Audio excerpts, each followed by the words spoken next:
অরণ্য কুমার চক্রবর্তী ও গৌরী বালা দাসের জারদ সন্তান ছিলেন শেখ মুজিবুর রহমান। 2 বছর বয়স পর্যন্ত শেখ মুজিবের নাম ছিল দেবদাস চক্রবর্তী। হ্যালো বন্ধুরা, এমনই একটি পোস্ট বর্তমান সময়ে ফেসবুক সহ সামাজিক যোগাযোগ মাধ্যমে ঘুরে বেড়াচ্ছে। আসুন দেখে নেই সেখানে কি লেখা আছে। কলকাতা সিভিল কোর্টের উকিল মিস্টার চণ্ডীদাস, তার এক মেয়ে ছিল যার নাম গৌরীবালা দাস। চণ্ডীদাসের সহকারী উকিল মিস্টার অরণ্য কুমার চক্রবর্তী চণ্ডীদাসের কলকাতাস্থ বাসায় নিয়মিত যাতায়াত করত।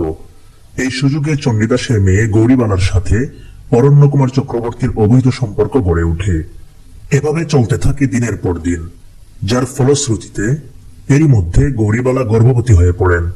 গৌরীবালা যখন বুঝতে পারলেন তিনি গর্ভবতী হয়েছেন, তখন গৌরীবালা অরণ্য কুমার চক্রবর্তীকে তাকে বিয়ে করার জন্য চাপ দেন। অরণ্য কুমার চক্রবর্তী ইহাতে রাজি না হয়ে অবৈধ সম্পর্কের কথাও অস্বীকার করেন। এদিকে চণ্ডীদাস বিষয়টি জানার পর চিন্তিত হয়ে পড়েন। এরই মধ্যে 1920 সালের 12ই ডিসেম্বর গৌরীবালা একটি পুত্র সন্তান জন্ম দেন। তার নাম রাখা হয় দেবদাস চক্রবর্তী।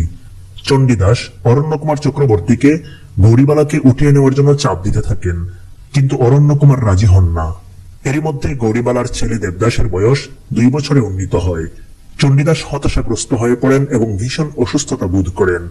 চণ্ডীদাসের বিশ্বস্ত মোহরী শেখ লুৎফুর রহমান ছিলেন একজন নিম্নবিত্ত পরিবারের সন্তান।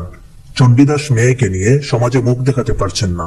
এমন অবস্থায় গৌরীবালার ছেলে দেবদাসের বয়স যখন 3 বছর, তখন চণ্ডীদাসের মোহরী শেখ লুৎফুর রহমান চণ্ডীদাসের সমূহ সম্পত্তি সহ গৌরীবালাকে বিয়ে করেন। তখন এফিডেভিট করে গৌরীবালার নাম রাখা হয় সাহেরা বেগম এবং ছেলের নাম রাখা হয় দেবদাস চক্রবর্তীর পরিবর্তে শেখ মুজিবুর রহমান।